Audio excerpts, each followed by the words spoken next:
Colleagues, welcome to another episode or another seminar presented by University of Fort Hare, this Amathole History Seminars Series. We're really delighted to have all of you here, but we are even more delighted to have our guest speaker here, Mr. Patric Tariq Mellet.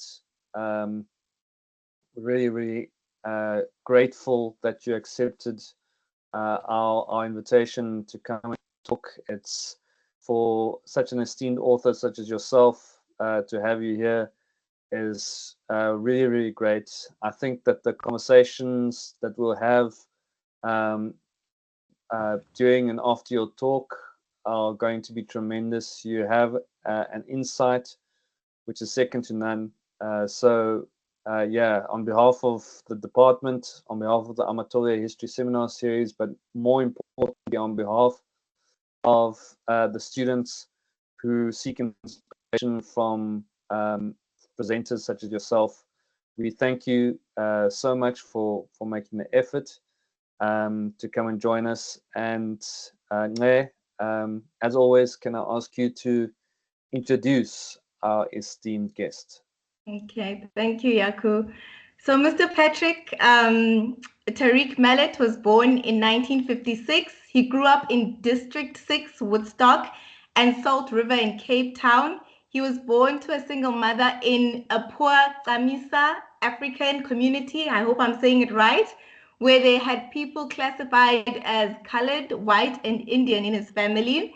Tariq's mother, she was a laundry and garment worker in District 6 who earned a pittance, and thus for most of his childhood he was homeless and cared for in foster homes and institutions. So with a broken high school education, he went out into factory work at the age of 16, earning 10 rands for a 6-day week. In 1972, he joined the liberation movement as a young unionized worker. As a result of political activism, he was forced to go on the run from the security police, crossing the border in 1978 and spending 13 years in exile, serving in the liberation movement. There are 2 free newspapers that he started in Cape Town, The Young Voice and New Voice. One after the other were declared banned publications in 1977. He later qualified as a lithographic printer in Botswana at the Mary Watikang Press, at the Saroa Brigades, and at the LCP College of Communications, University of the Arts, London. So in exile, he worked for the Department of Information and Publicity under the influence of President O.R. Tambo of the ANC, and he ran the printing press operations. He also served on the editorial boards of Maibuye, Sechaba, VOW, Pakamani, weekly news briefings, and Workers' Unity, SACTU. And during the exile years in the Liberation Press, while based in Botswana, Zambia, and the UK, he was responsible for layout, design, printing, and journalism, involving over 1,900 publications and millions of sheets of underground literature disseminated throughout South Africa. Late in life, Tariq attained an MSc degree from Buckinghamshire New University in the UK, and through part-time study, his dissertation was on heritage tourism and Black entrepreneurship, involving the heritage niche of Cape Indigenous societies and the Cape enslaved people from Africa and Asia. Tariq is a retired veteran author, journalist, lithographic printer, broadcaster, soldier, former head of PR in Parliament, former director of IMS law enforcement, commanding officer in maritime and aviation ports of entry arena, and former advisor to Cabinet Minister Naledi Pandor. He's a social commentator, champion of restorative memory and ancestral-cultural heritage. And during his retirement, he has been part of making documentary films on hidden aspects of South African heritage. Tariq is a noted historian focused on Cape Indigenous African heritage, African Asian slavery at the Cape, and the Indian Ocean slave trade. He is also the concept developer exhibits writer and founder of the Camissa Museum at the Castle of Good Hope in Cape Town, and serves as a councillor on the Council of the South African Heritage Resource Agency, appointed by the Minister of Sports, and Culture. And in 2009, he was awarded Western Cape Provincial Honours for his contribution to champion intangible heritage. So amongst many other publication and film documents, he has been the author of Voice of Black Entrepreneurs in Tourism, Lenses of Cape Identity, Exploring Roots in South Africa, The Lie of 1652, A Decolonized History of Land, Cleaner's Boy, A Resistance Road to a Liberated Life, Reg September, Liberated African, 1923 to 2013, founder of the South African Colored People's Congress, A Brief History of the Foundational Peoples in the Peopling of South Africa, A Perspective of Origins Rooted in San Khoi and Ziwa Zizo Kalanga, and his recent publication, The Truth About Cape Slavery, the Foundation of Colonial South Africa. We are honored to have you here with us, Mr. Mellet, and I will pass it over to you. Good afternoon, everybody. Nice to be with you today. I'm going to speak on two of my publications, kind of by way of introduction to the subjects. Obviously, I won't cover everything in both of these publications, but maybe I should start off by telling you a story. You know, I had only a few years at high school, and I was in what is called an industrial trade school, where we were, the focus was on working with our hands and not on academic education as such. But we did do history.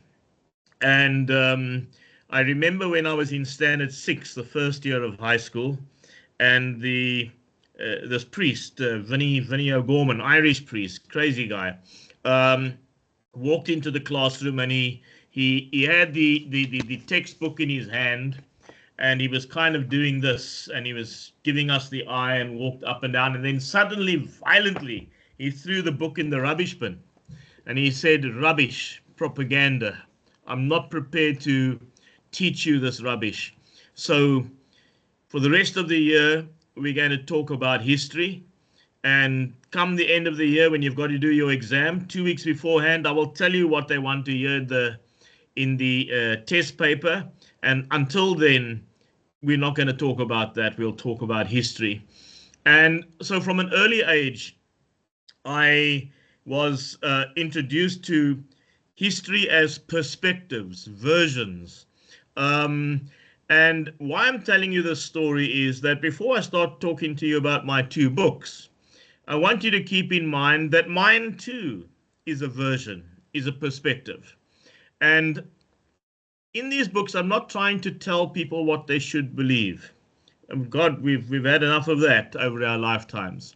I'm sharing some perspectives, some disruption of the traditional narratives, the colonial narratives, in the interest of people coming to a decolonized perspective of South African history.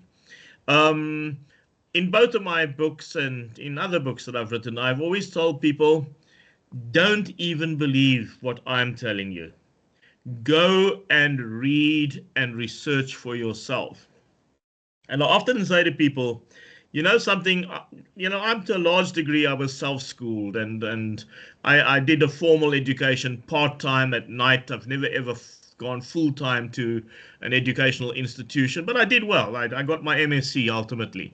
But I say to people, when you read a book, read the citations, go into the footnotes, go into the endnotes, and go and read those books that people are quoting from, because in the text, they're giving you a perspective on what they've read and what they've cross-referenced and so on. And I do the same.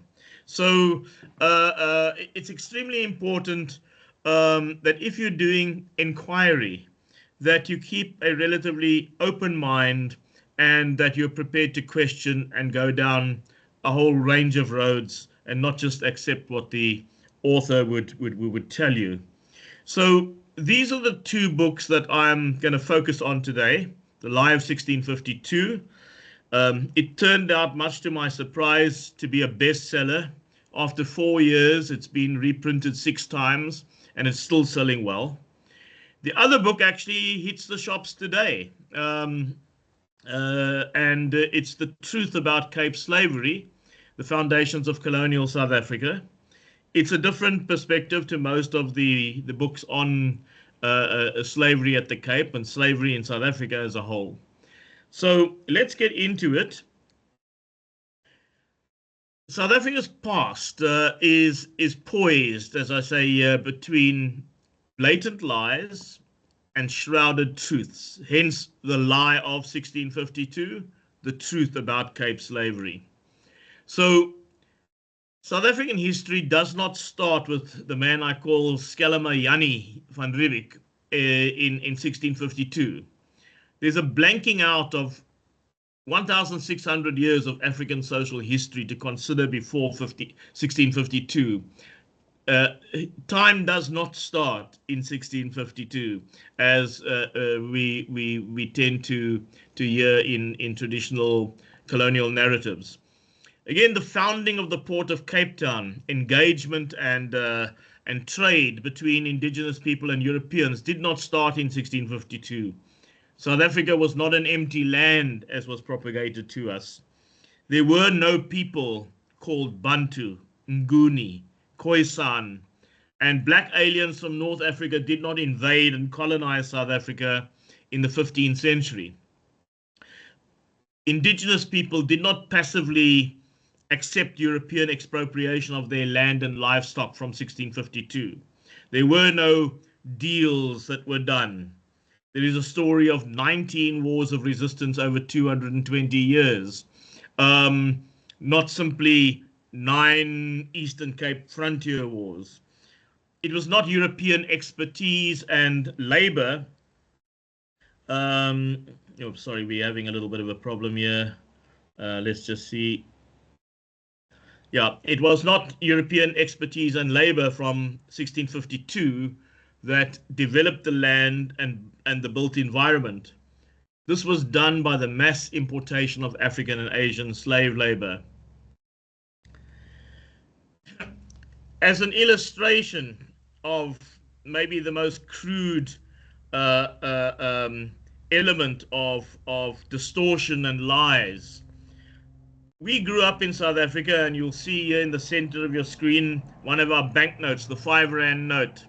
But it was also with our stamps. It was also with our coins, with statues and paintings and so on, that we were presented on the right-hand side here with this sort of handsome Dutch dude with the wavy hair and the moustache and so on.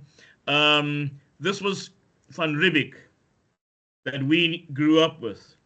But in fact, this was a fake Van Riebeeck. The real Van Riebeeck is the one on the left-hand side of the page. A balding man with a wig sitting on top of his deck, and chubby-cheeked and double chin. And the man on the right, the fake Jan van Riebeeck, was a man, Mr Vermeyden. And Mr Vermeyden's portrait is in the Dutch Rijksmuseum in Amsterdam. And then also alongside that is a portrait of his mistress, Miss Kettering.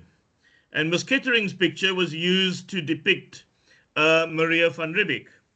So from this kind of rather crude example, one can go throughout the entire history and show real serious distortions all along the way, lies and distortions in colonial history.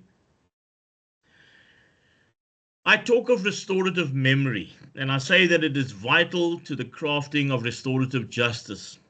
You cannot craft restorative justice if you don't know what actually happened in the past, or you have a distorted view, a narrative of the past. And these two books provide new perspectives by exposing hidden parts of the past that has been deliberately obscured by the colonial narrative. It encourages people to explore our past, both the distant past, going back 2,000 years, and the near past, including during my lifetime. I talk about restorative memory, and this challenges the over-amplified and dishonest colonial narratives. Now, when we start in the lie of 1652, the whole of the first chapter is really the story of the peopling of South Africa. The notion that we were brought up with was the Europeans found a relatively empty land, and that only in the 15th century there was a sudden invasion of black aliens from the north, and there were no Africans other than people considered to be half human, primitives, the San people, who were later joined by pastoralists, the Khoi. In my book, The Lie of 1652, I start off by looking at 195,000 years ago, when our species had their origins in Northeast Africa. We're talking about the modern humans, Homo sapiens, not archaic humans. And around about 140,000 years ago, these first modern humans reached and settled parts of Southern Africa. And about 20,000 years ago, across Southern Africa, from these original people, the San civilizations began to emerge, and they were spread from Angola, Zambia, and Tanzania right down through to Cape Indigenous in the south, across Southern Africa. The notion of the San being simply a South African people is not, correct. I've got three pictures up here, and these three pictures basically show you something about the migratory movements. The first picture is the migratory movements of the Khoi people. Unlike what many people claim, the Khoi are not ancient Aboriginal peoples of South Africa. They are migrant peoples who also originate in different parts of Africa, along the Nile, in East Africa, and so on, who came down into Southern Africa around 2,000 years ago, and then spread out from a central point, which I call the Totoa Circle, in Western Zimbabwe, Northern Botswana, Limpopo region, and then spread throughout South Africa and Southern Africa. So between 100 BCE and 100 CE, these herders from East Africa made their way in a slow migratory drift over a few hundred years along the Zambezi River to join up with the Chua and the Khoi people, who were San people in the Western Zimbabwe, Northern Botswana, and Limpopo province. And from this coming together, the Proto-Khoi people first emerged, and then they migrated across Southern Africa, establishing pastoral societies. Then between 150 CE and 350 CE, farmers with metallurgy skills, also in a slow migratory drift over 200 years, entered the same arena, bringing Western African traditions via Kalundu people, or Kalundu culture, named after the Kalundukan Ngoma Yil in Zambia, and Eastern African traditions via Urewe people from Ukerewe Lake District, that's Lake Victoria bordering Kenya, Uganda, and Tanzania, the middle map there. This had two subdivisions, the Kwale subdivision, which is from the Shimba Hills in Kenya, and the Nkope tradition, which is from Nkope Hill in Malawi. Over the first millennium, over 1,000 years, migratory drifts in circular movements saw them establishing farming metal craftsmanship and trading societies in South Africa. That final map, which comes from my book, The Lie of 1652, shows this human outspecies movement basically along riverways from Northeast Africa down into Southern Africa, and it shows this Kalundu, Mkope, and Kwale migrations that come into Southern Africa and circulate and become localized through the region. So if we go on and we look at this rather complex looking picture over here, traditionally in South African history, what we are told is that in the 15th century, and you'll see these diagrams all over the show, that there are 3 black arrows coming from the north invading South Africa. I choose to show something very different, and it's something that takes place over 3,000 years.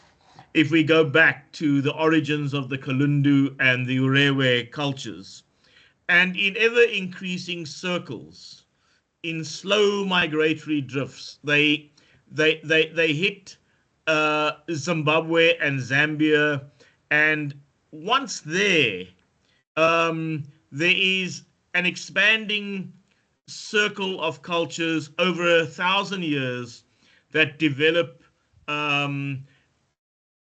a multi-ethnic new set of peoples. Now, I talk of the peopling of South Africa as beginning with 3 foundation peoples, namely the San societies that were here for 20,000 years, 140,000 years, if we take their ancestors into consideration. I talk about the Khwez societies, which have a 2,000-year history in Southern Africa. And I talk about the Bambata, Ziwa, Zizo, Kalanga societies. These are all societies of the first millennium, farmer, metallurgists, and pastoralists. Now, the names of people that we use today, like Xhosa, Venda, Pedi, Shangaan, Tsonga, Zulu, Xhosa, Tswana, etc., those names were not around in those days. What we had was peoples that were associated with geographic locations. These locations were usually hills, caves, rivers, lakes, etc. So we have the Bambata peoples, the Matakoma peoples, the Msuluzi peoples, the Tswapong peoples, the Ziwa, the Zizo, the Kalanga, and these were the foundation societies of the first millennium, from which all societies that we have today originate. So we're talking about around about 100 BC with the Khwe, and we're talking about 150 to 350 CE with the Kalundu and Urewe traditions coming into the Southern African orbit. Then we can look at by 600 in the Common Era that the Khwe had come down as far, and the Khwe are these light yellowish circles. They reach the Western Cape around the Kastilberg and the Cedarburg area by 600 CE. On the opposite side, on the East Coast side, both the Khwe and the Kalundu traditions can be found by 650 CE. And when I say that they can be found there, we're talking about archaeological sites where the markers of those peoples are first found. You don't find the Khwe or the Kalundu at archaeological sites before that time. What you find is the San, and then you find also the earlier Homo sapiens, and you find the archaic humans at our various archaeological sites. So when we look at the herders, we have herders with Nilotic, Kushite, Sub-Saharan, and Sandawe Hadzabe backgrounds, heritage. And when we look at the farmer metallurgists, there are the Kalundu and the Urewe divide into Kwale and Nkope traditions. All of these names are names of geolocations from where people originated. So in the second millennium, these slow migratory drifts continue, but they continue in a qualitatively higher level in the sense of human civilization. So you have Mapungubwe as the earliest of the kingdoms that are formed here in southern Africa, and they are then succeeded by Great Zimbabwe, the Kami Butwa kingdom, Tulumela, Mutapa, the Rosvi Empire, the Mambo tradition, the Venda, Lobedu, Songa, and so on. So this is all a history that is not taught in South Africa. In fact, African social history, even today, is still not taught in South African universities. It's amazing. we have these wonderful universities all across South Africa, but they don't teach African social history. And so our population is largely ignorant about their roots and where we come from.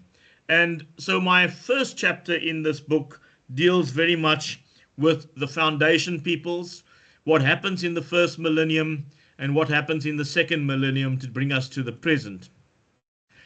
From around 700 CE, South Africans, through interlocutors on the Mozambican coast, in ports like Sofala, were trading gold, ivory, animal pelts for items from Arabia, India, Southeast Asia, and China. We know this because of artifacts found at key Zizo, Ziwa, and Kalanga, Mapungubwe sites.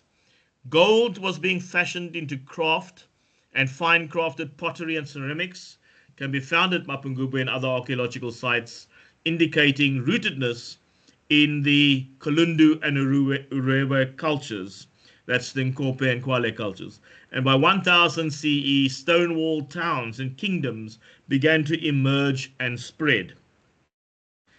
Now, when we look at this history that the Europeans said didn't exist in South Africa, let's look at what was happening at the same time in Europe. The scenario that we had was that, firstly, the Roman Empire had grown to include, in the first 100 years CE, the occupation of Britain. There was no England then.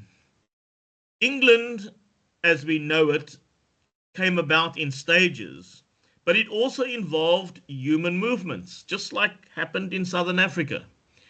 The Jutes and the Angels and the Saxons, Frisians and the Franks, Germanic and Scandinavian peoples crossed the ocean, and when the Romans left Britannia, they moved in. And it took a while for this place called England to come about. The first kingdom of England was when Athelstan was declared King of England from 927 CE to 939. Only in 1066 CE did the emergent Norman English kingdom get rid of Viking rule over much of Britain, and then took over Wales and Ireland by 1300. And then it took them another 350 years and many, many wars before Scotland was also taken over. The Dutch state only emerged 71 years before Jan van Riebeeck colonized the Cape of Good Hope. In 1581 is when the Dutch state came about. And like what happened in England, it also emerged through migrations and invasions of various Germanic, Scandinavian, Spanish, and French forces. So what's the difference basically what was happening in Southern Africa at that time was also happening in Europe at that time. In South Africa, this was the same time that the first South African state was being birthed at Bambanyanalo, the center of the Zizo Kalanga state, shifted from Bambanyanalo to Mapungubwe Hill in about 1045 CE. And the multi-ethnic Kalanga kingdom, Kalanga-led kingdom of Mapungubwe arose from 1220 to 1290 in the Common Era and became a catalyst for the formation of many kingdoms over South and Southern Africa over the next 400 years. So there was no empty land, and there was, or that there was no civilization. These were lies. And the developments in Southern Africa of civilizations were happening just in the same way as they were happening in Europe. So the first book, The Lie of 1652, looks at that 1,500 years of African social history in South Africa to challenge the lie of South Africa being an empty land which was invaded by Bantu aliens in the 15th century. The term Bantu itself, there was no people called Bantu. There still is no people called Bantu. This term was invented by the father of race classification, Wilhelm Bleek, in the late 1800s, and it was to describe a family of languages spoken by over 700 ethnicities across Africa. And the terms Nguni and Zunda and Tukela, these are also not peoples. They are sub-branches of the Southern Bantu languages. People today, we are Ngunis. It's nonsense. There are no people called Ngunis. There are no people called Bantus. These terms were impregnated into our minds by colonial education. The book looks at the Mapungubwe Kingdom being the real mother city of South Africa. You know, people talk about Cape Town being the mother city. Cape Town is a relatively modern scenario in comparison to a city 600 years before the arrival of the Europeans, a city which had a population of 5,000 and then a further 15,000 in the surrounds. The book looks at the fact that Africans were also running a port at Cape Town, servicing over 1,000 European ships before Jan van Riebeeck established the colony in 1652. These are all things that we're not taught about in our history. The book looks at the fact that by warfare and forced removals, including genocide and ethnocide, land was expropriated from the African population, starting with the San, the Kwe, and the Xhosa in a series of 19 wars. It introduces how infrastructural development was only possible through slavery, expropriation of land, of labor without compensation, in which some 200,000 African Asian enslaved were brutally, and their descendants were brutally abused. You know, there's one popular politician who constantly tries to tell us that we owe such a lot to colonialism. And she often says, look at the running water, look at the roads, look at the buildings. Well, look at it. Enslaved African Asian labor and craftsmen, skilled workers, created much of that, not the Europeans. And that's the subject of the second book that I've written. Now, here I can only give you a glimpse of what is covered by The Lie of 1652, and I chose to spend the opening of this talk to focus on the first two themes. The next few slides briefly looks at introducing the subject of Achamoa and the first port of Cape Town, and the subject of expropriation of the land, destruction of social cohesion, and 19 wars of resistance. And I'm only going to skim over these. It's much too detailed, and you'd have to read the books and I encourage you to get the meat of it. I will then look at the subject of slavery, which I introduced in the lie of 1652, but which is the focus of my new book, The Truth of Cape Slavery, which goes much more into depth. So coming to the port of Cape Town, many of you may be familiar with this picture. It was written, the picture was painted 200 years after this particular event that it is projecting. And just like the Van Riebeeck on the fake Van Riebeeck on the banknotes, you have here the Europeans looking very mighty next to just at the foothills of Devil's Peak, and they're meeting supposedly the queer people for the first time, who are looking rather startled and bewildered at these Europeans. And this is said to be a depiction of the first engagement, which of course is not true. Did Jan van Riebeeck start the port of Cape Town? And does this scene painted 122 years later accurately portray Jan van Riebeeck's first meeting with the queer people? In reality, the first meeting between Jan van Riebeeck and Achamoa of the Amakwa queer trading peoples was on board the ship the Dromedaris on the 7th of April 1652, and it was at a dinner table. and the tradition of Achamoa, the leader of the Amakwa queer community of traders, was that whenever he went to a European ship, he put on a set of European clothes, because he had actually traveled to Java and trained there. And he was effectively the port master at the time. So the trading port at Table Bay can be traced to two gentlemen. The first one was a man by the name of Gore, who was the first South African, by the way, to go to London in 1613. I often ask people, can you tell me who was the first South African to go to London? And they, talk about Pixley Kaseme and Alfred Mangena and so on. I said, no, much before then. Back in 1613, Gore was kidnapped. In fact, two of them were kidnapped, but the other fellow died at sea. And they brought Gore back a year later to act as a point person and agent for the British shipping.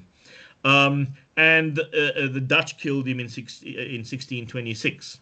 And then in 1631, at his own volition, Achamoa, or Ari, or the Europeans called him Harry, he was taken to Java and back for a year. And then he established a small trading community, first on Robben Island, and then later on at the mouth of the Camissa River in Cape Town. So between 1600 and 1652, my research, and when I say my research, looking at the ship's logbooks at the Huygens Institute in the Netherlands, where they have the full shipping logs from 1600 right through to 1800. Over 1,000 ships came to the Cape between 1600 and 1652. And I've done using two maritime historians at Leiden University who have done the aggregations of how many were on board those ships and that. Talking about 120,000 Europeans came to the Cape before Jan van Riebeeck came to the Cape in that 50 years of the 1600s.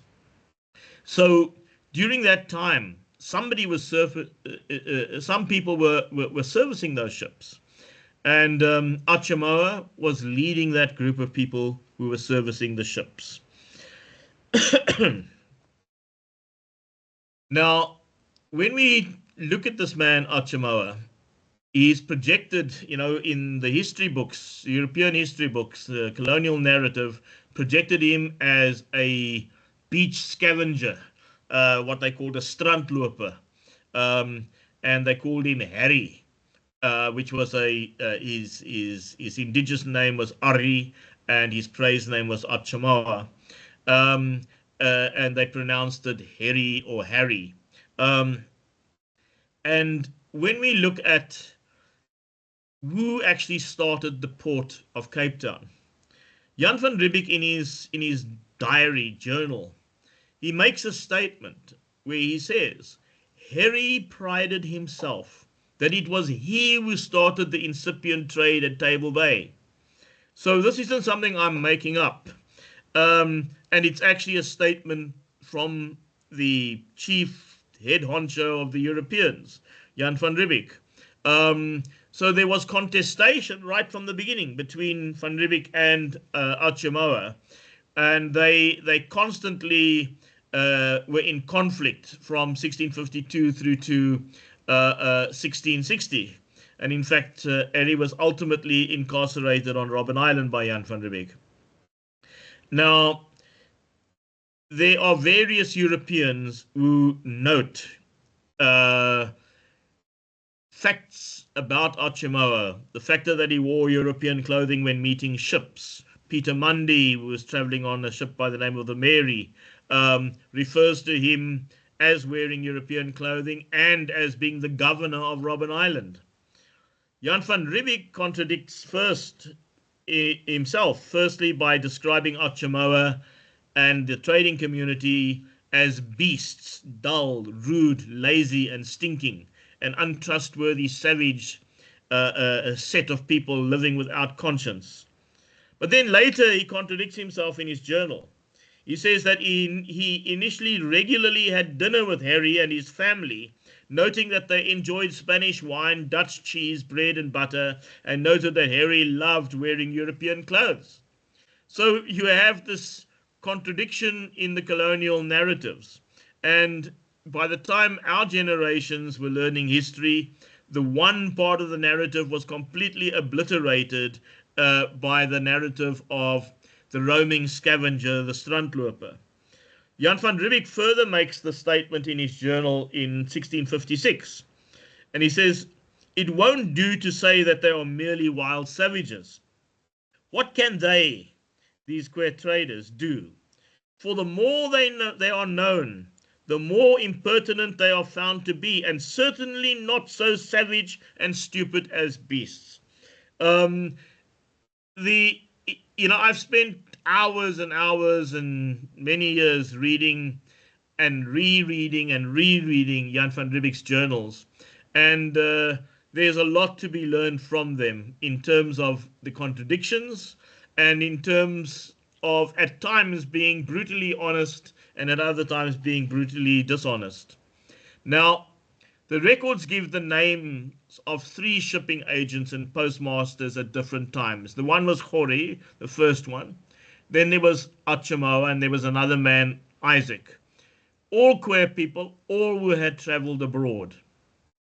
And in his own words, Achamoa is quoted when engaging the French, saying, "I am an agent in the service of the Dutch and the English."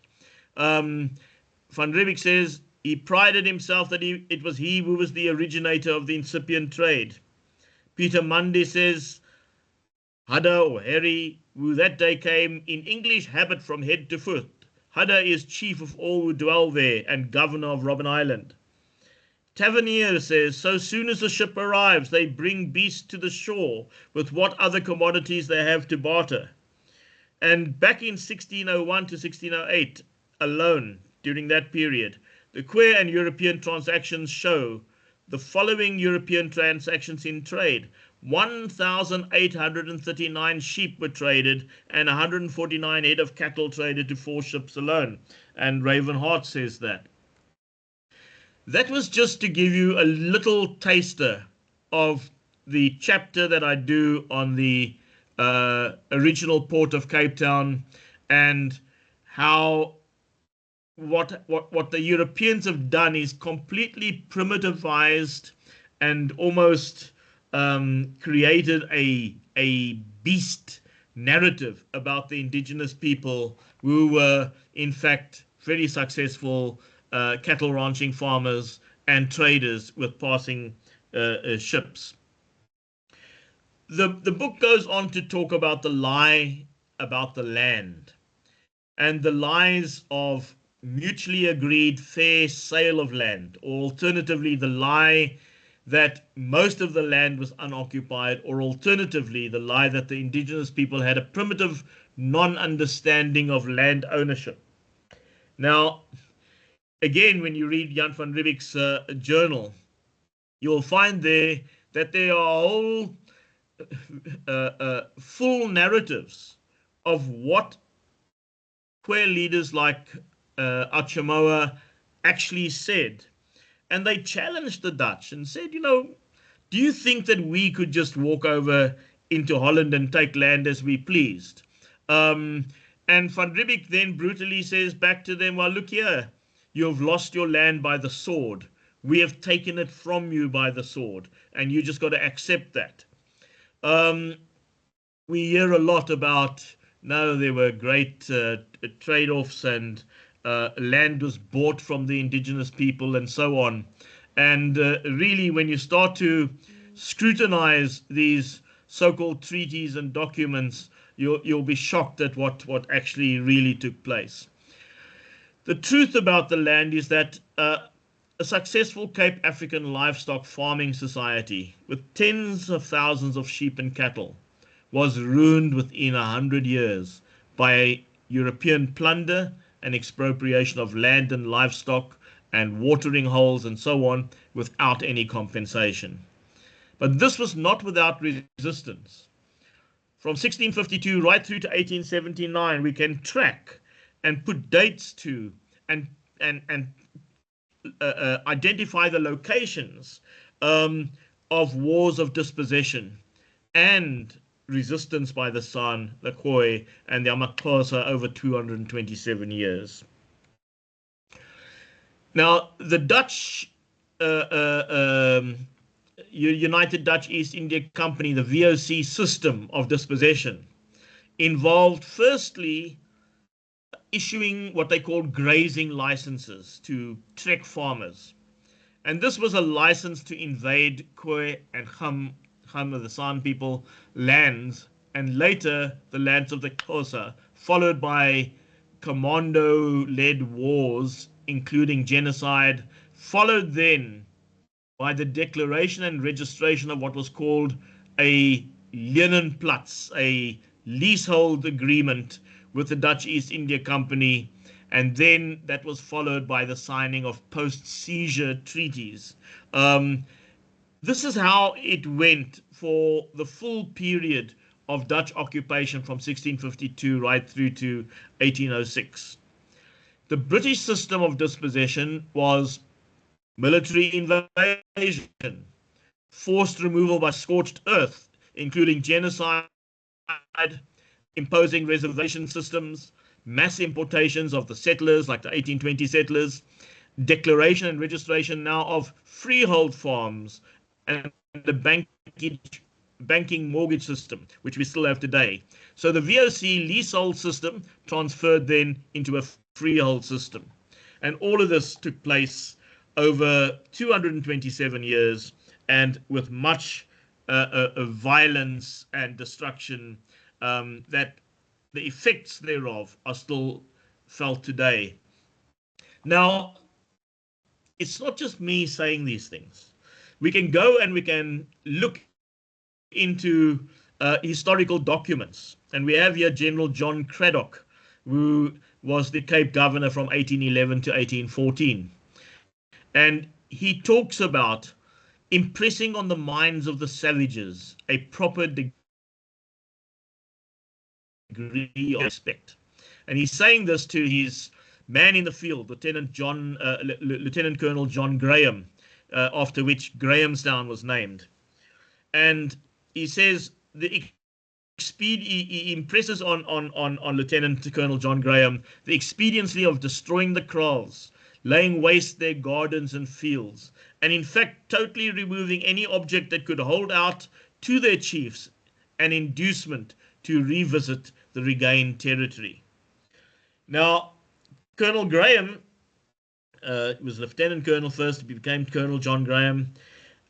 He, in a letter written home to his parents in England, he describes, the only way of getting rid of the Xhosa is by depriving them of the means of subsistence and continually harassing them, for which purpose the whole force is constantly employed in destroying the prodigious quantities of Indian corn and millet which they have planted. taking from them the few cattle which they conceal in the woods, and shooting every man who can be found. As fighting is out of the question, we are forced to hunt them like wild beasts.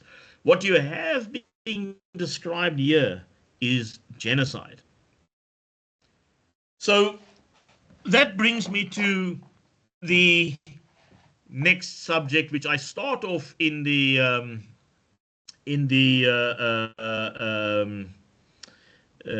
Live 16, but which is the main focus of my new book out today, The Truth About Cape Slavery. So kind of in composite form, 120,000 first generation African Asian enslaved were shipped to the Cape, and 20 to 30% of them died on the journey on the high seas. Their children and their successive generations of grandchildren who were born into slavery, it's another 50,000 plus. By the way, a child became a registered enslaved person if they were born of an enslaved woman. If an enslaved man had a child with a non-slave, that child would be born free. So a further 15,000 to 20,000 local Africans from the Kwa and the San in the south to Africans in the Boer republics were captured and enslaved. And after slavery ended at different times, the system was replaced then by indentured labor and then by the migrant labor system, which brought us right into the end of the 1980s. It was very similar to slavery. I think many people today in South Africa forget, or if you're too young, you don't remember, that in the Republic of South Africa, that South Africa was white South Africa. All black people were considered to be foreigners in white South Africa, non-citizens. That only changed in 1990. Between 1990 and 1994, all the black people who were considered to be foreigners were then made South Africans who were considered to be what they labeled as native or Bantu or black. You were considered to be a foreigner, and that you only had citizenship of Bantustans. And we forget that so quickly in our modern discourse. From 1652 to 1834, we had chattel slavery. What is meant by chattel slavery is that people could be bought and sold, they could be raffled, they could be mortgaged, they could be won through a lottery, etc., etc. Chattel slavery was an institution at the Cape.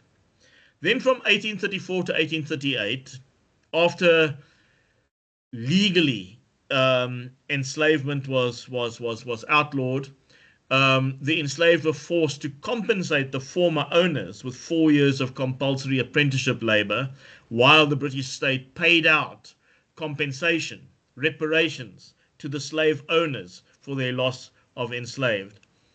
And then from 1807 to 1870, the Royal Navy, who chased after slaver ships on the high seas and freed the enslaved from those ships, brought these people who they called prize slaves.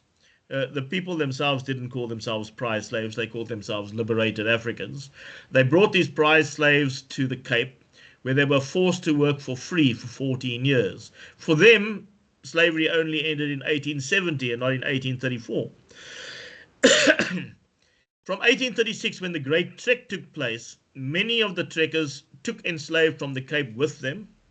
But when they then went and founded these Boer republics, the Orange Free State Republic and the Transvaal Republic, they raided African villages, killed the adults, and took the children as enslaved.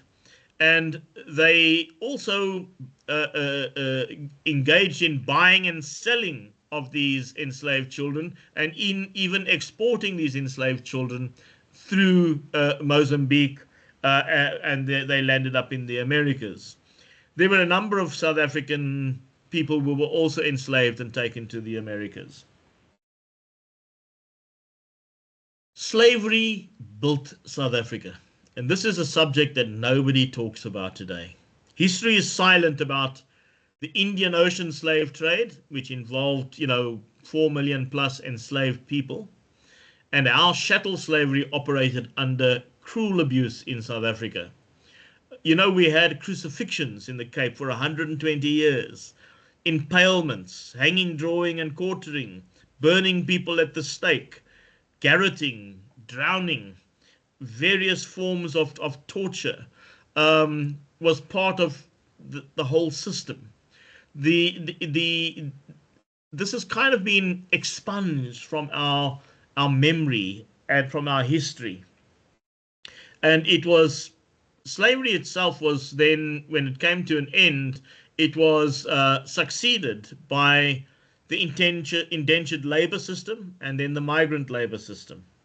So when we talk about people who are classified as colored, Camissa Africans, a large part of our ancestry, besides the Khmer ancestry and San ancestry and Xhosa ancestry, is located in 112 different locations from which enslaved people were taken. And in all, we have 195 roots of origin. And this is the subject of the Camissa Museum, which I established at the Castle of Good Hope. Where did these people come from, the enslaved? Around 48,000 of the first generation enslaved came from various African countries, initially first from West Africa, but then mainly from East Africa and Madagascar. Another 18,500 came from India, Bengal, and Sri Lanka. And then 13,200 came from Southeast Asia, although many of those among the 13,200 from Southeast Asia, in fact, were exported through Southeast Asian ports, but in fact came from the Southeast Asian mainland and from India.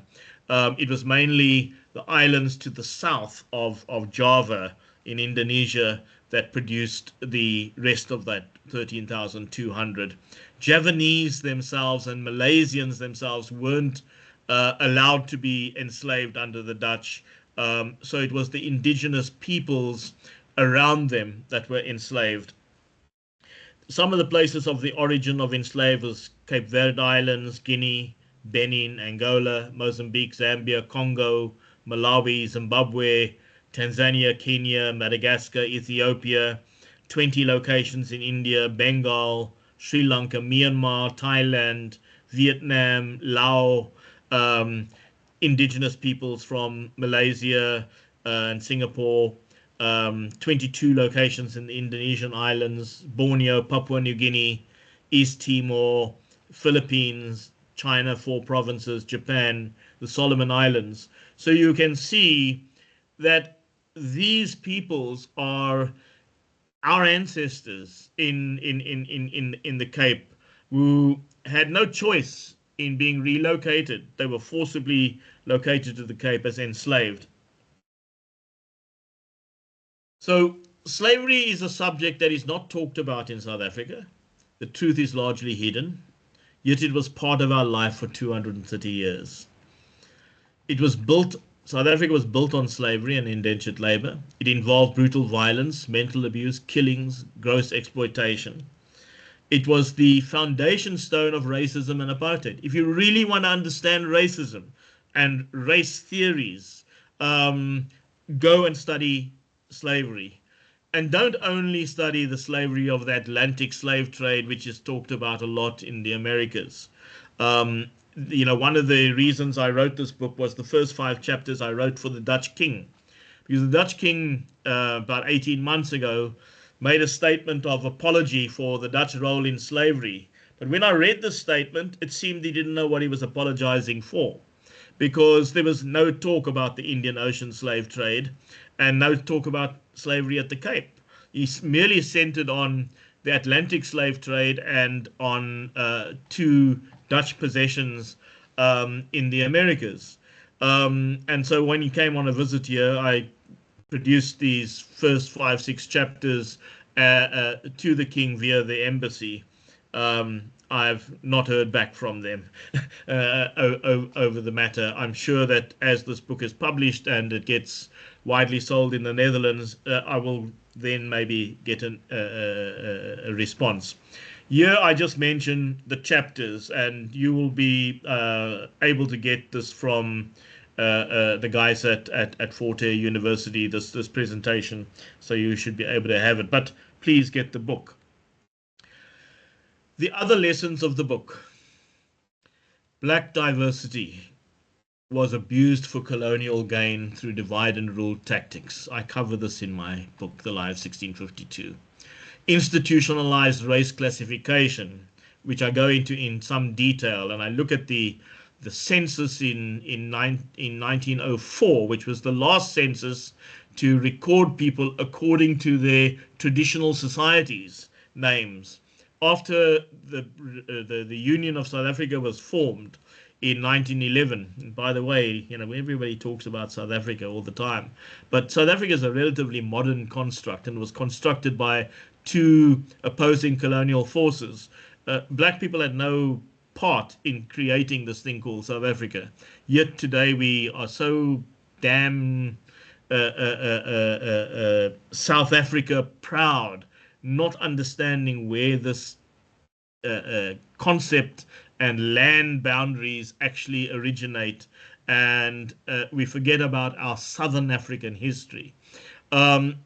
Institutionalized race classification and fostering social conflict based on manipulation and monopolization of resources, while nurturing a white unity strength political philosophy, together with a militarized and police state, ensured white supremacy and suppressed black unity and black consciousness. Colonial historical lies, myths, race theories, and white supremacy directly led to identity manipulation, social engineering, and the apartheid crime against humanity. 19th century European supremacy and race theories led to the social engineering of identity. So if we really look at our history, there wasn't these 10 linguistic nations, Xhosa, Zulu, Tswana, Sotho, Pedi, Venda, etc., etc. There was over 120 African societies that were assimilated into two race silos, natives and colored. And that only happened in 1904. Over 70 African societies assimilated under the category native were then subdivided into 10 linguistic nations. Over 42 Khmer, San, and Camissa African societies, together with Asians, were assimilated as colored and subdivided into 7 classifications. The term natives was changed to Bantus in the 1960s, and then in 1977, P.W. Botha changed the term Bantu to an ethnicized version of the word black. Now, the reason he did that, it was very clever. What was happening in South Africa in the late 60s and early 1970s was the black consciousness movement, where all non-Europeans were uniting as black people. And so Botha said, no, he's got to do something about this thing because this is very dangerous. At the same time, we had the National Youth Uprising, which started in Soweto in 1976, and the focus was on getting rid of Bantu education and this term Bantu. So Botha very cleverly said, okay, I'll get rid of the term Bantu and I will replace it with black. And in this way, I will emphasize that other people, other non-Europeans are not black, they're brown. And so he created a very mischievous paradigm. And unfortunately, many people fell for it. Social engineering, forced assimilation, de-Africanization, and the creation of new native and colored constructed identities, culminating in apartheid, a crime against humanity, is what followed. So, to conclude, how we remember and what we remember determines how we go forward. Decolonized history is integral to ensuring never again. We've seen, for instance, in Palestine, how the Israelis who were once refugees from Nazism, which had literally taken millions of people and exterminated them in concentration camps, in gas chambers. And after that war, the world said, never again. But what we see today happening is the same thing happening now, where the Israelis are doing this to Palestinians, and so never again has lost its meaning. Decolonized history is integral to ensuring never again. The scenario in Palestine is one of colonization, once again, modern colonization. Genocide, slavery, racism, apartheid, Zionism. Decolonized history facilitates discourse. Decolonized history informs social, economic, and cultural transformation. Decolonized history builds awareness on neocolonialism. We see neocolonialism having taken very strong roots post-1994 in South Africa. And a lot of it is as a result of not having restorative memory. You need restorative memory to be able to achieve restorative justice, restitution, and transformation. And that, friends, colleagues, you, my audience, is the end of my presentation. Thank you so much. Thank you very much, Patrick. Wow. I think we're going to need a couple of minutes to decompress, to take in what was said. And it's, yeah, this has been such an informative hour. We're really grateful. I was actually, when you started this talk, you actually mentioned something that I was actually talking to my honors students and my tutors earlier this week about, and that is the power of dissemination of different sources which you can get within one reading, and be able to follow up on various sources through footnotes and through references. The importance of that is immeasurable, because I'm actually we're going through workshops on referencing and essay writing, and the importance of referencing your footnotes. And this is exactly what you said about the importance of taking that and being able to cross-reference various sources, in order to get more information on that specific point. So thank you so much for highlighting that, and you did it in the first 5 minutes of the talk, and then it just got better from there. So yeah, I'd really like to thank you personally for that, because a lot of my tutors are attending now. So what you did there is, I hope all of you did take that in, and if you didn't, please watch the recording. On that note, Nle, can I hand you over for any questions that you might have, or that the attendees might have? I'll start off with a comment and then just end off with a question. Thank you just for taking the time to come speak to us. Your insights and just deep knowledge on this topic, it's enriching for our understanding, of this critical time in South African history. And it just sheds a light on so many overlooked reality. And this is really a great contribution, Mr. Mellet. So thank you for this. And I think it's just also going to add a very powerful dimension to our own teaching. Because at the department, we do cover pre-colonial history at the UFH history department. And I think this book is, it's going to be I know it's going to be a part of my list for my students. The question I have is, this type of information that you have given us, it's often limited to those who have the privilege, you know, to be within this academic space.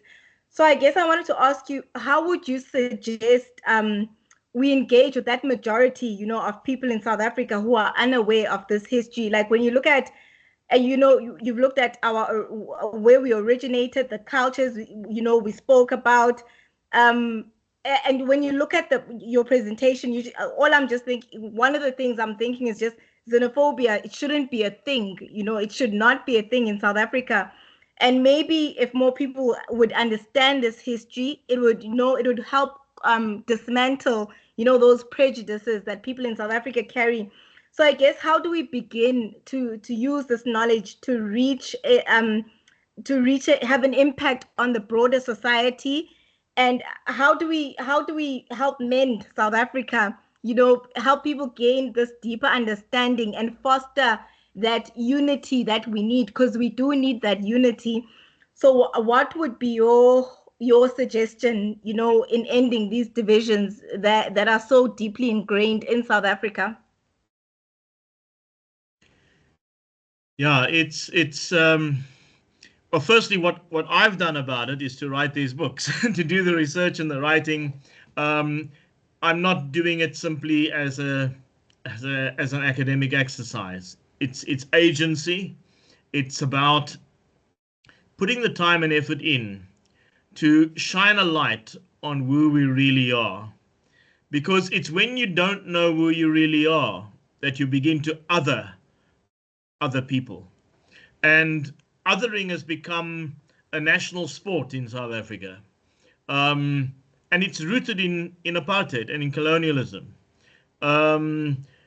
Apartheid and colonialism had divide and rule as its cornerstone. And it's indoctrinated us to such a degree that what was done to us, it's almost like Stockholm Syndrome.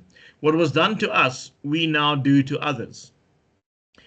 So I would like to see young people who are digesting my books and what I've been talking about begin to be creative, use the performing arts, use music, use apparel, use public gatherings to explore this whole thing of the peopling of South Africa. Who are we? Where do we come from?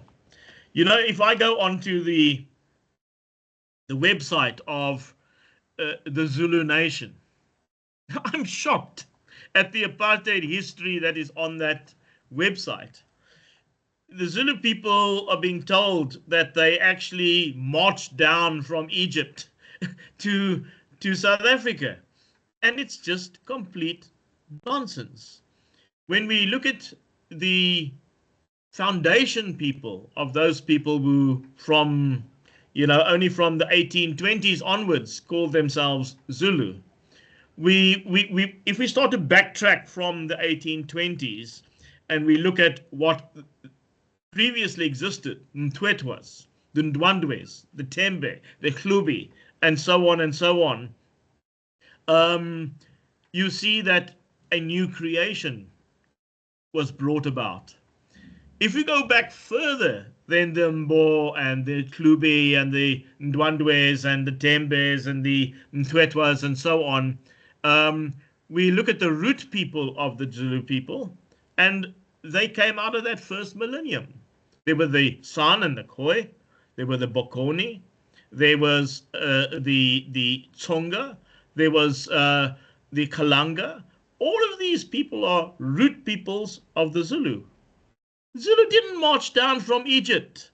So we've got to start to unpack the nonsense that we've been indoctrinated with and that we are now self-indoctrinating, and look at where do we come from.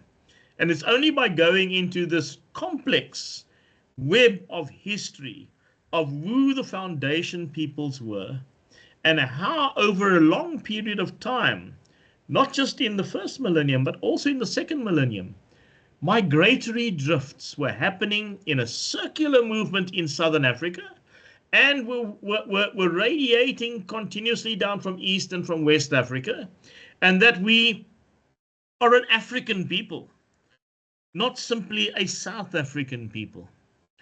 And if we then look at that older history and we talk about it and we are creative, as I say, use everything, music, poetry, writing, dance, theatre, filmmaking, to explore this. But also look at what happened during the slavery era, how people were taken from West Africa and East Africa and from Asia and brought together here to build this country under terribly abusive conditions. But then come even more nearer to where we are now. In my lifetime, we had something called migrant labor. A lot of people who believe themselves to be South Africans today, maybe only 2-3 generations ago, were not South Africans, but were from neighboring countries, who've now got South African identities, which were created during the apartheid era as migrant laborers on the mines. You know, Hugh Masekela's favorite and most powerful song, Stimela, the steam train. Go and play that and listen to what Hugh says when he introduces the song. And he talks about the trains coming from Namibia and from Lesotho and from Zimbabwe and from Mozambique, bringing in workers to work in the mines and the factories of South Africa. And many of those workers didn't go back ever. They stayed under that migrant labor system, living in hostels their whole lives, having children here, and children being born to South African women and becoming South Africans. And this was happening in the 1980s, in the 1970s, in the 1960s, the 1940s, 30s, 20s, right through to the beginning of this thing we call South Africa, which we didn't create in the first place anyway. So use what I have in the books to start national conversations so that you unpack what actually happened in this creation of is there a South African identity? You know, we don't even question this word South Africa. I don't like it. I prefer talking about Mzansi, as most people talk about in the streets. Much more affectionate about that name. The people of the South, and the South being Southern Africa. If we begin to understand who we are, how South Africa became peopled, we would be very shy of some of the practices that we've been indoctrinated into. The colonial mentality, the apartheid mentality, the ethno-nationalist mentality. As I say, these groups that we now today call Xhosa, Zulu, Pedi, Tonga, Venda, Ndebele, etc., colored, whatever. These are all modern creations. They didn't exist 400 years ago. It was created after earlier histories. The peopling of South Africa created and recreated ourselves over many, many generations, over 2,000 years. And we need to understand who we are. That is at the root of a lot of our mentality and a lot of the problems that we have today. The Union of South Africa, the Republic of South Africa.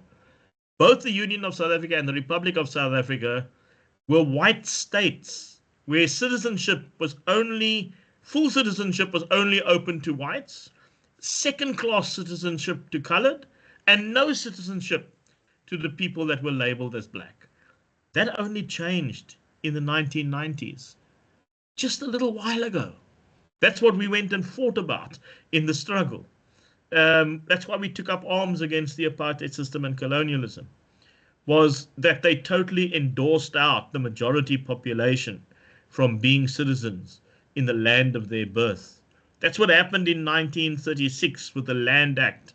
With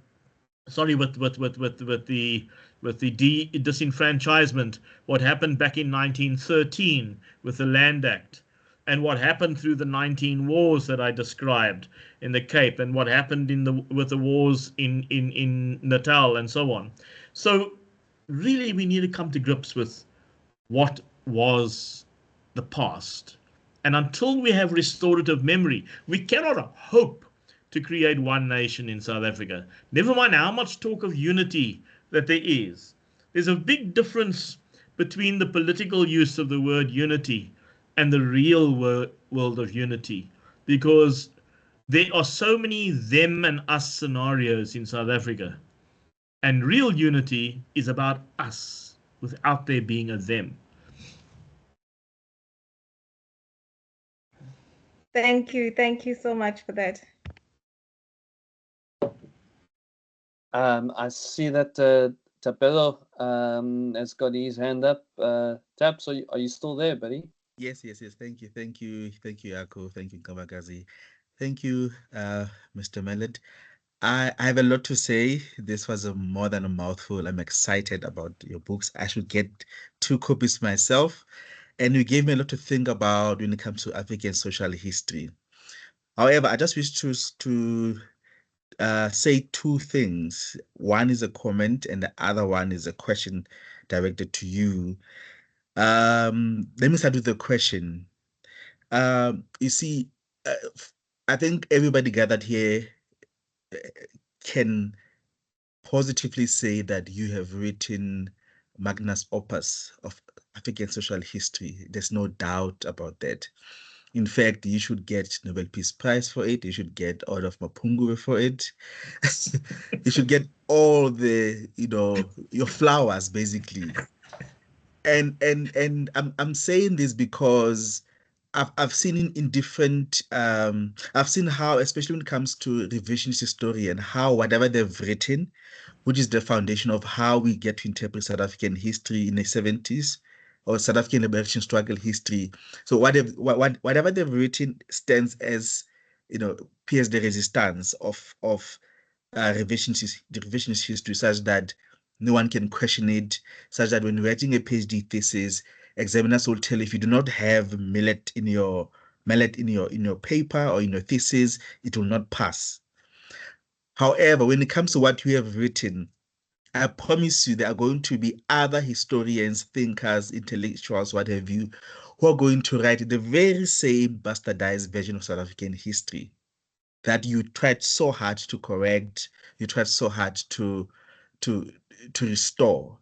So in that case, how do you feel when you are in a journey where you're writing, in a journey where you are restoring South African history, South African collective memory post 1994, and then you've done so much work personally, and you read it 2-3 years later, or you come across someone who's doing the exact opposite of what we are all trying to erase, not to erase, but to rectify. So how do you feel personally about that?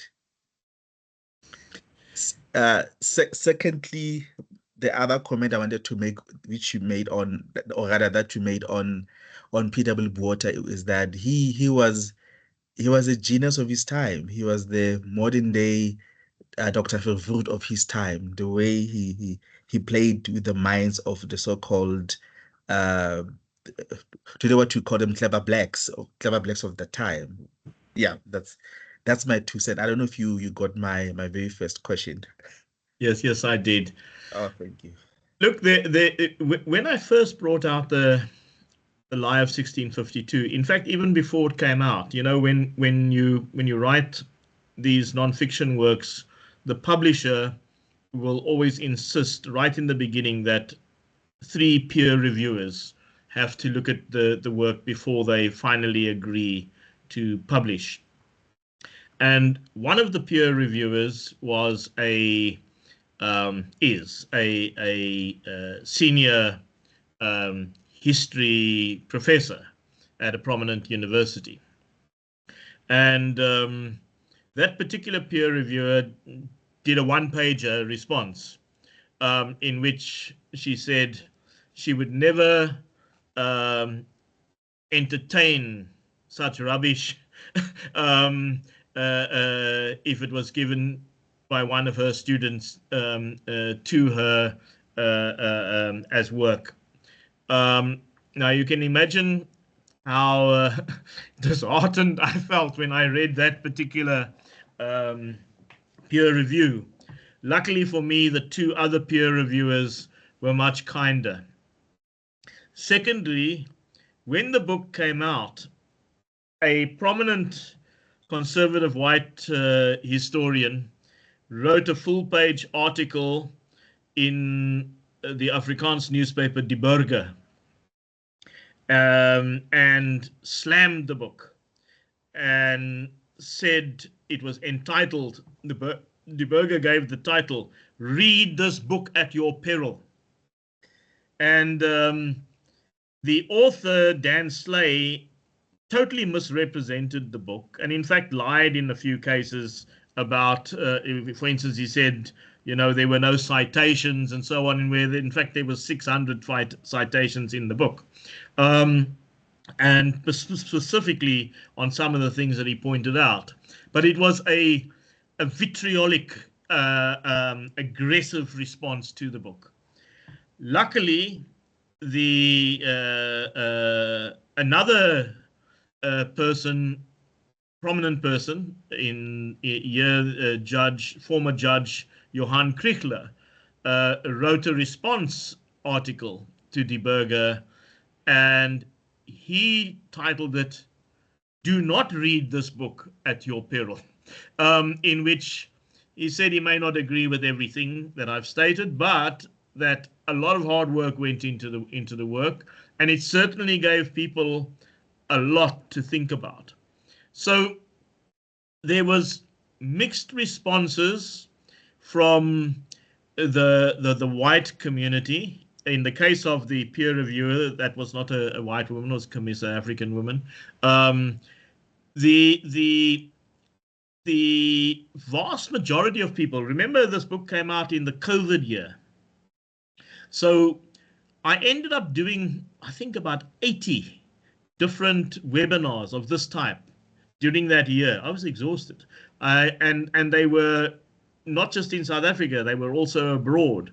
I was amazed at the kind of response that came out. So there was a reactionary approach, but there was also a highly appreciative approach. And the fact of the matter was, I remember when Dan Slay wrote his article saying, oh, this is a one moment in time thing which will soon be forgotten. I don't think any of his books have been reprinted 6 times like mine has over 4 years, and has received such, you know, a response across. Now look, the university world has never recognized, you know, what I've done, and you were quite flowery there with many compliments and suggesting awards and so on. Well, you know, my work hasn't been recognized by the academic world as, you know, worthy of any kind of award and so on. It was on the short list for the book of the year, but of course didn't get there. So that was a compliment. But I'm not looking for compliments here. The issue for me is that the books are read, and they're read by young people, and that people utilize it creatively, but that they also question what I've written, because I want a questioning society. We're only going to get restorative memory if we provoke questioning, and this I think I have achieved with the books. So for me, the satisfaction is that it's out there, it's getting read, and that it is provoking people to question.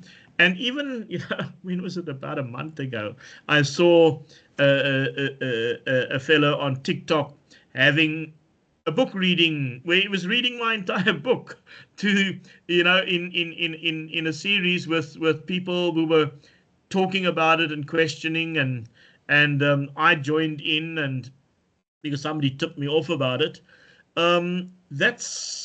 The books are achieving what I set out for them to achieve. And we've also created the Camissa Museum at the castle in Cape Town, place of visitation, which touches on a lot of these subjects. So I'm happy with where it's going. I'm not too preoccupied with receiving awards and recognition about it and all of that, because the recognition is de facto. The books are being used, and that's the main thing.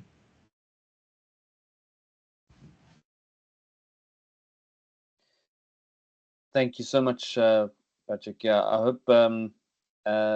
Well, yeah, I think Tab's got more than what he bargained for with that response. But also, history is not a subject where it's the be all and end all, that which we get.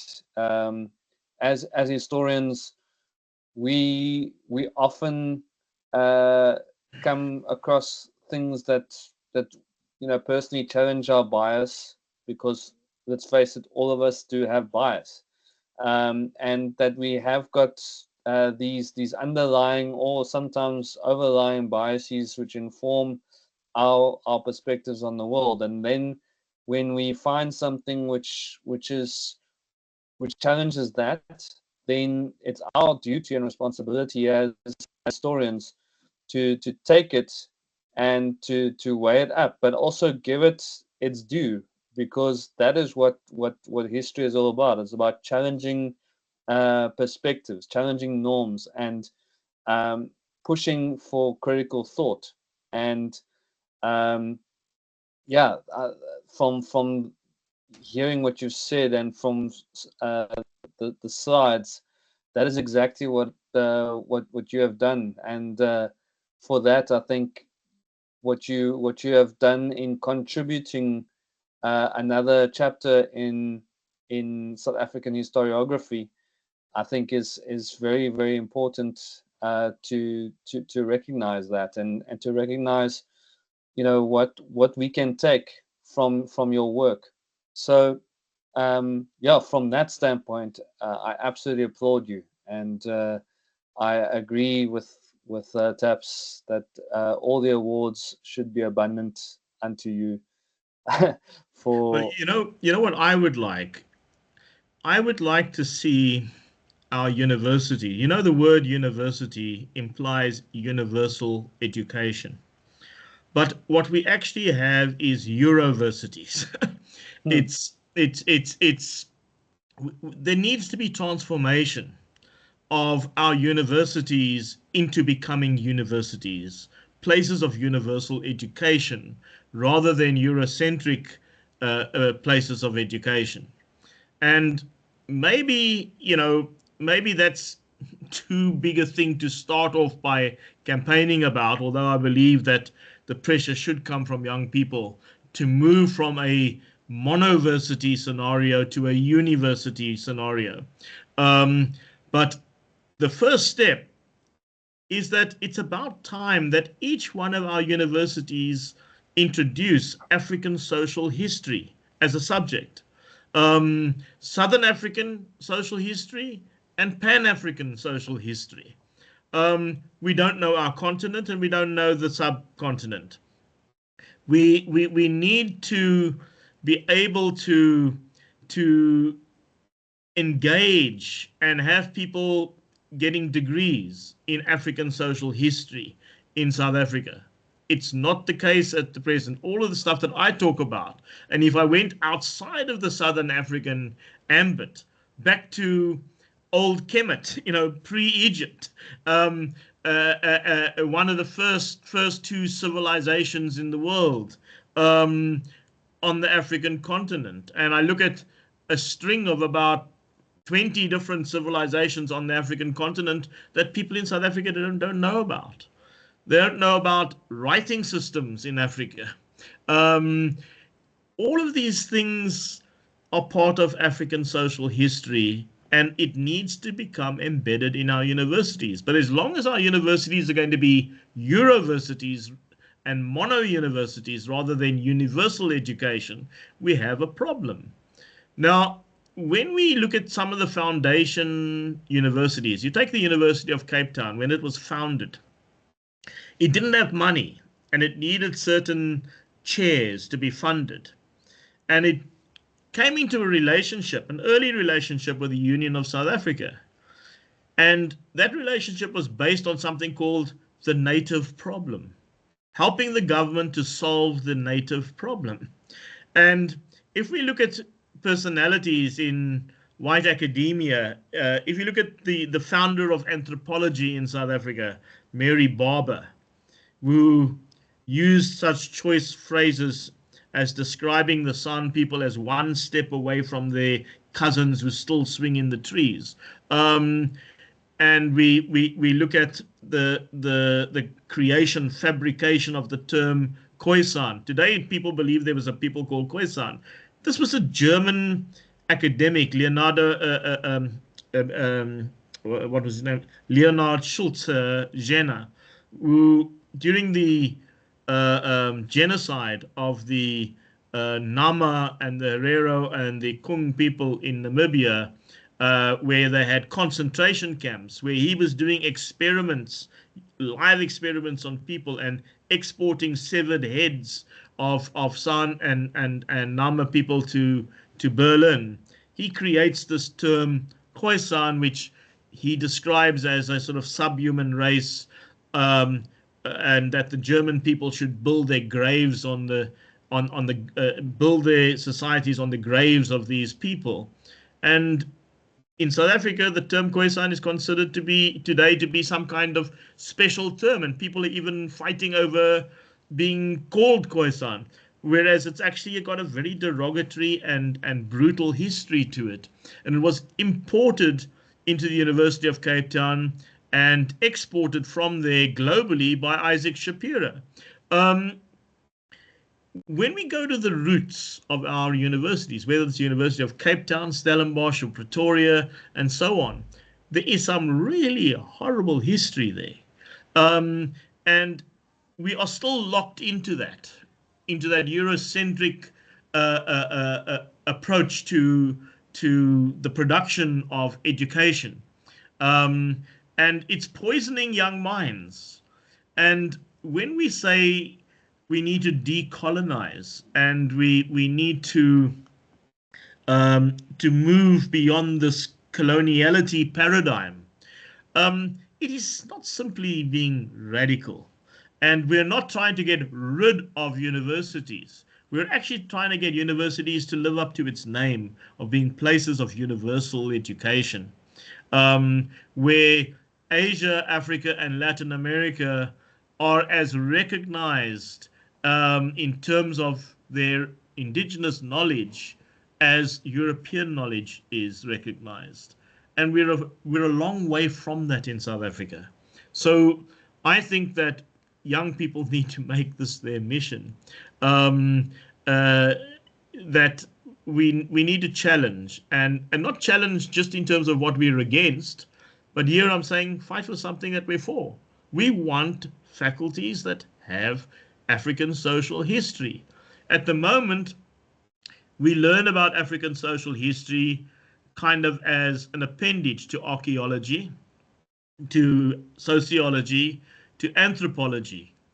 We don't learn it as African social history. So when we talk about our past, or when academics talk about our past, they talk about hunter-gatherers, and they talk about Iron Age people and early Iron Age people and Stone Age people. We talk about paleontology. This is the world from which we've got to glean social history. And it's a crime that we have to do it in this way. This is not to disparage those particular disciplines, because that's all we've had to actually work from. And I think some amazing work has come out of archaeology and some of the other disciplines, but some terrible stuff has come along with it. We have the modern science of genetics today. And when I look at some genetic reports, they're not using scientific language. They're using language like Bantu and like Khoisan and so on. Whereas, they should be using scientific terms, not these highly politically charged terms. So there's a toxicity that's happening even with modern science and universities that is not being addressed because of the university paradigm rather than the university paradigm.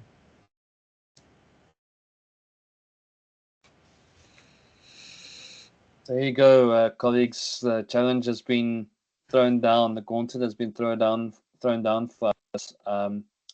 And yeah, for I think yourself and is it Mzu? You guys do first year history. You do cover African societies, prehistoric African societies, as far as I know.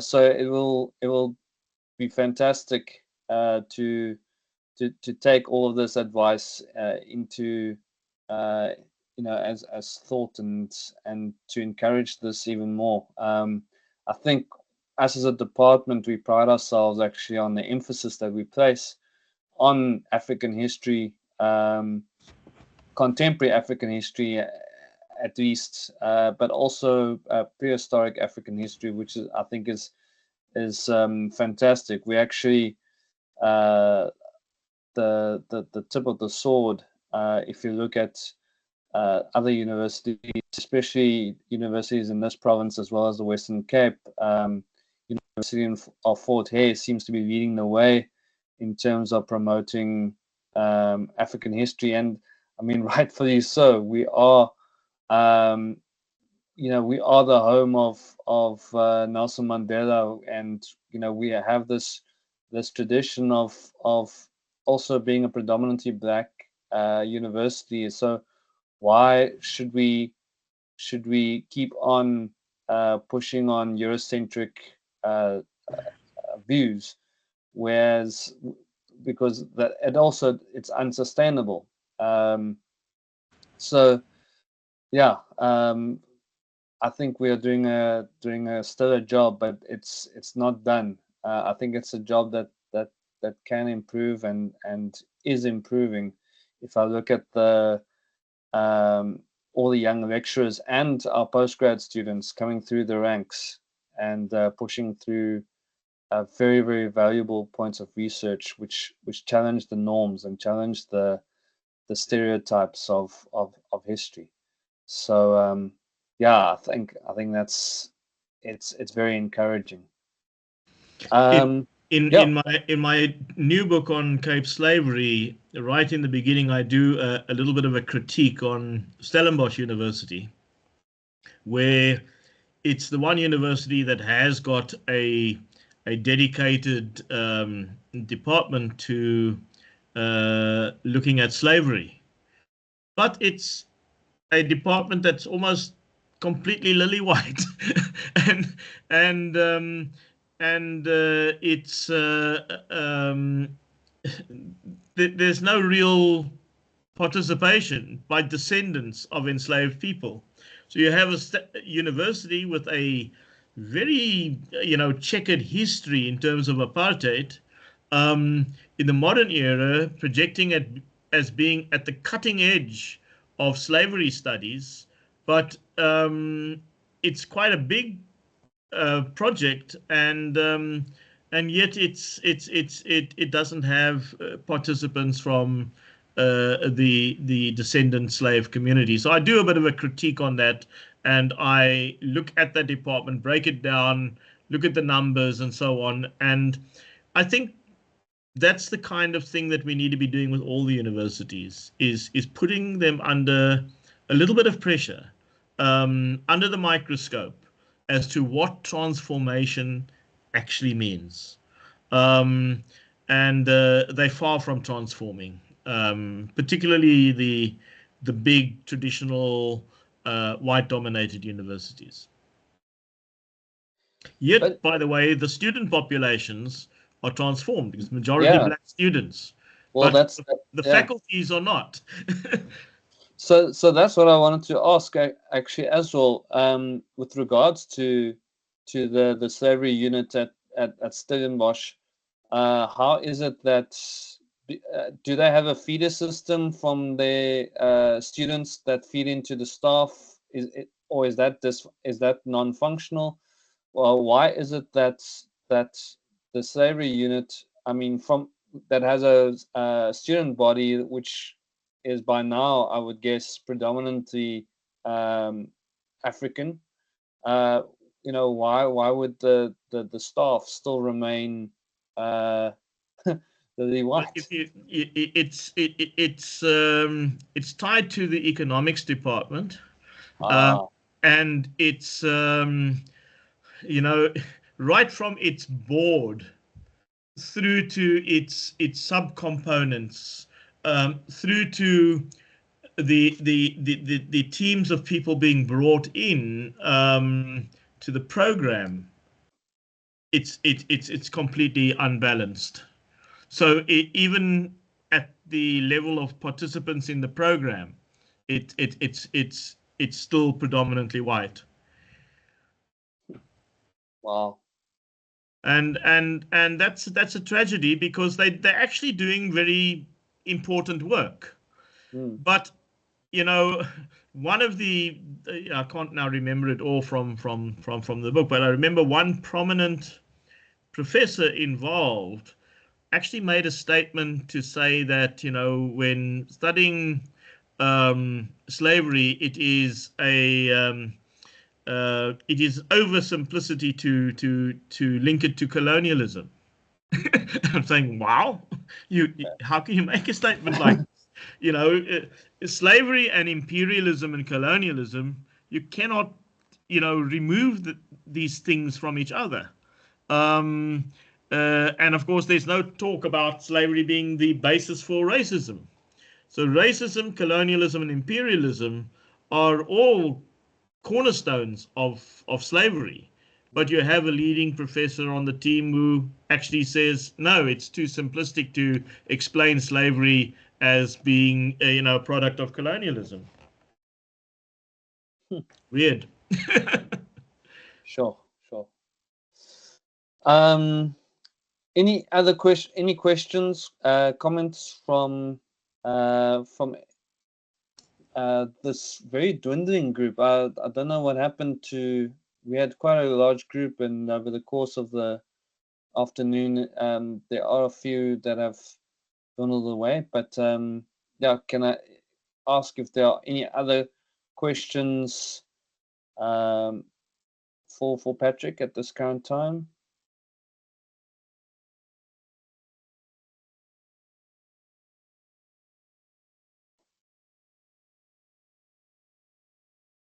If there aren't any further questions, I would just like to, on behalf of the Amathole History Seminars, just like to thank you for your wisdom, firstly, for your time, and just your knowledge in giving us just a great entertaining 2 hours of a Thursday afternoon, and just educating us on something which, as you say, should be basic knowledge, but in fact has been it has been disguised and has been covered for so long, and that in itself provokes a lot of questions as to why. And those are questions that I would challenge my postgrads to think about. Those of them who are here, or who are going to listen to this recording, that they think about the questions as to why these questions that Patrick is asking haven't been answered yet. Why is it that we are still sitting with people who don't know really the origins of slavery, the origins of how this country was built up? And I'm not talking just about, and I'm sure Patrick's not talking about people like us, historians, who are heavily vested in it. We are talking about the masses. Your average South African citizen who has got no clue about their origins really, and identity or misidentity, as Patrick has said, the dangers of that is incredible. It can lead to othering, and that is why issues such as xenophobia in this country can also be attributed to that misidentity. So these are questions that we should be sitting and pondering about every day. And as historians, we have the advantage and the privilege to do that. But it's something that we need to get across to yeah, the average person on the street. So I really hope that this recording does reach a couple more people than just this department. And I ask that all of you please share it as well. Share it to your friends, family, anyone who wants to, because this is really, it's not just informative, it's vital that these kind of conversations be held. And I think us lucky few, we got to witness this really valuable conversation firsthand on a cold and rainy Thursday afternoon. So thank you so much, Patrick, for coming, and thank you for for giving this little university a big piece of your mind. And please feel free to also join in future. We do have a mailing list, so we'd love to make you part of the mailing list. If there are any future talks that you'd like to join, we'd like to invite you to those talks. And then also, if you've got another book coming out, please let us know, and we'll have you here on again. Or if there's just something interesting that you'd like to chat to us about, also just to pop in, please feel free to do so. Thank you very much for having me. And Forte is one of those institutions that that are close to my heart. I have been there once many years ago, but just its historic role in South Africa and in leadership production in South Africa might be a small university, but it's from that small acorn that large oaks have grown in South Africa, and so therefore it has been my privilege to be with you today as well. Thank you so much. Thanks. Yeah, on that note, everyone, thank you so much for coming in, and thank you for attending questions that were asked, and we really look forward to the next talk. We are still working on it, but we're quite excited about the potential lineup that we have. Nay and I are working quite hard behind the scenes to get our next speaker.